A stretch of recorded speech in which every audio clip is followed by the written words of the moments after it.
का स्वागत है मेरे YouTube चैनल में। आज से मैं शुरू कर रही हूँ करंट अफेयर जो सभी एग्ज़ाम के लिए उपयोगी होगा। तो चलिए शुरू करते हैं अपना करंट अफेयर का क्लास। पहला प्रश्न है, हाल ही में अंतर्राष्ट्रीय ओजोन परत संरक्षण दिवस कब मनाया गया है? तो 4 ऑप्शन दिए गए हैं, 15 सितंबर, 16 सितंबर, 14 सितंबर। इनमें से कौन सा आंसर सही होगा? तो 16 सितंबर को अंतर्राष्ट्रीय ओजोन परत संरक्षण दिवस मनाया जाता है। एक्सप्लेनेशन थोड़ा सा देख लीजिए।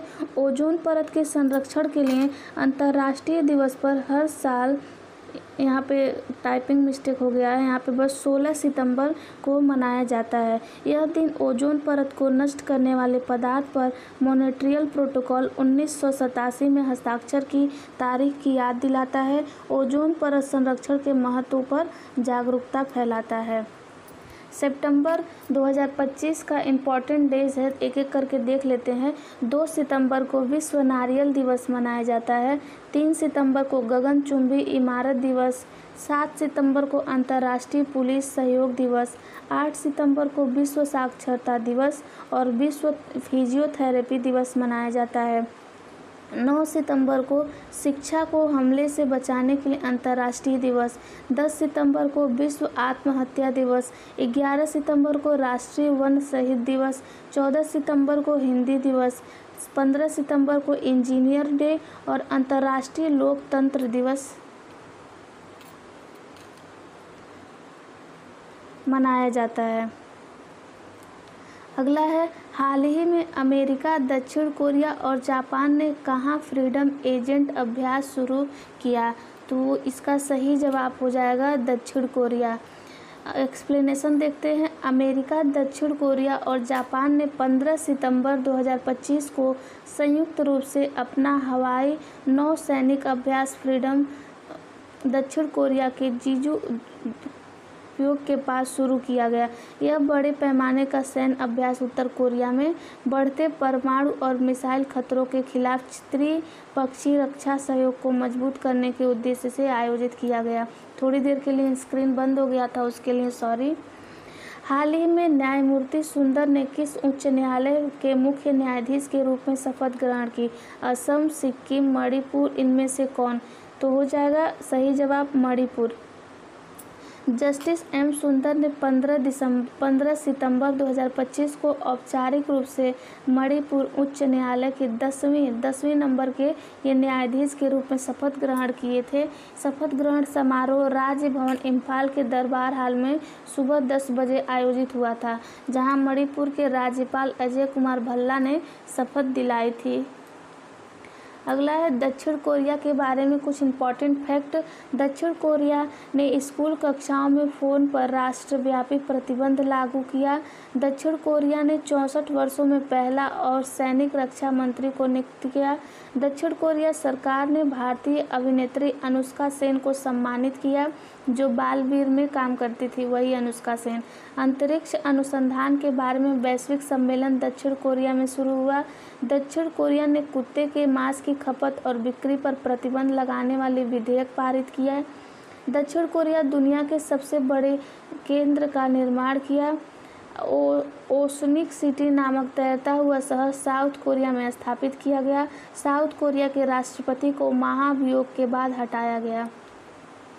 अगला है, हाल ही में सरपंच संवाद राष्ट्रीय गुणवत्ता कहाँ आयोजित हुआ था? तो इसका सही जवाब हो जाएगा नई दिल्ली। इसके बारे में 2 इम्पॉर्टेंट फैक्ट जानेंगे। जल शक्ति मंत्रालय और पंचायती राज मंत्रालय ने नई दिल्ली में सरपंच संवाद राष्ट्रीय गुणवत्ता सम्मेलन का आयोजित किया। इसका विषय विकसित ग्राम से विकसित भारत था, जिसमें ग्रामीण विकास को राष्ट्रीय विकास की नई तकनीकी बताई जाए। अगला प्रश्न है, हाल ही में ब्रिटेन और किस देश के उन्नत परमाणु ऊर्जा के लिए अटलांटिक साझेदारी शुरू किया? तो इसका सही जवाब हो जाएगा अमेरिका। अमेरिका के बारे में कुछ फैक्ट देखिए। ब्रिटेन और अमेरिका की सरकारों ने विदेशों की परियोजनाएं बनाने वाली अमेरिकी कंपनियों के साथ नए परमाणु ऊर्जा समझौता की घोषणा की। इस पहल को उन्नत परमाणु ऊर्जा के लिए अटलांटिक से साझेदारी कहा जाता है। अमेरिका में 11 सितंबर को देशभक्त दिवस मनाया जाता है। 2026 में G20 शिखर सम्मेलन की मेजबानी अमेरिका ही करेगा। डोनाल्ड ट्रंप ने, ये गलत टाइप हो गया है, अगली क्लास में इसको देख लेंगे।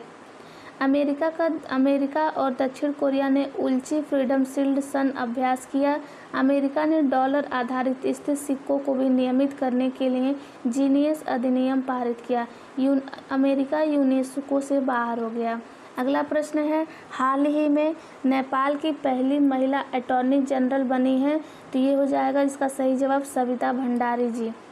डॉक्टर गीता वाणी, यहाँ वादी नहीं वाणी होगा, वाणी रायसन ने NISCPR निदेशक का पदभार संभाला। हीरो मोटोकॉर्प ने हर्षवर्धन चितले को CEO नियुक्त किया। भूपेंद्र गुप्ता को NHPC का CMD नियुक्त किया गया। ले पारुल गढ़वाल को भारतीय संयुक्त कर में कमीशन किया गया।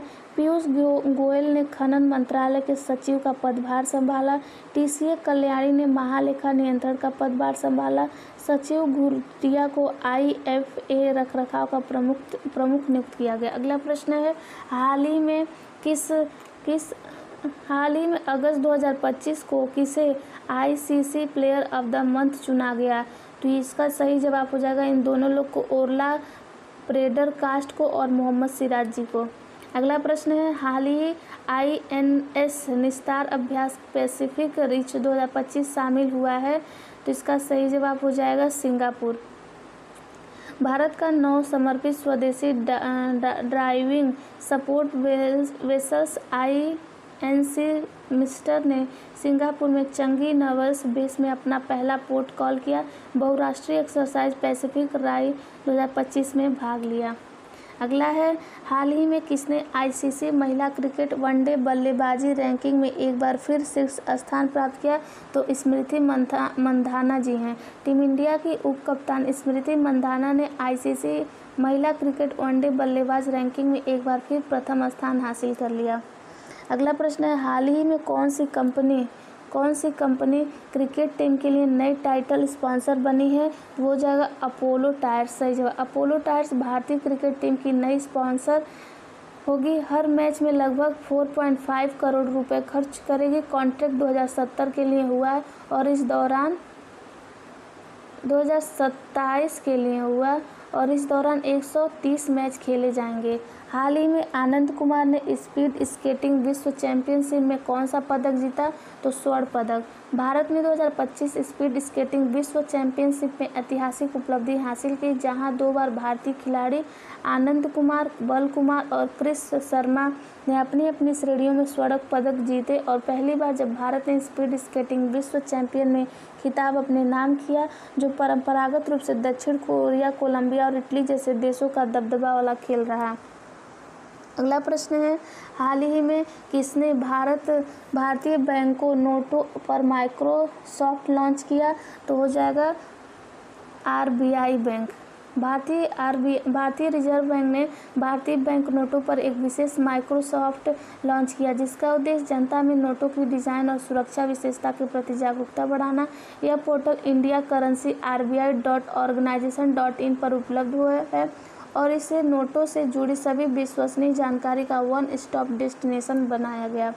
आखिरी प्रश्न है आज का, हाल ही में रिकी हटन का 46 वर्ष की आयु में निधन हो गया। वे कौन थे, तो ये मुक्केबाज थे। द हिटमैन उपनाम से मशहूर हटन 46 वर्ष की आयु में निधन हो गया। उनका जन्म 1978 इंग्लैंड में स्टॉकपोर्ट में हुआ था और वह 1997 में पेशेवर बने। आई होप आप सभी को पसंद आया होगा। पसंद आए तो चैनल को लाइक, शेयर एंड सब्सक्राइब अवश्य करिएगा। मिलते हैं फिर कल करंट अफेयर की क्लास में, तब तक के लिए थैंक यू।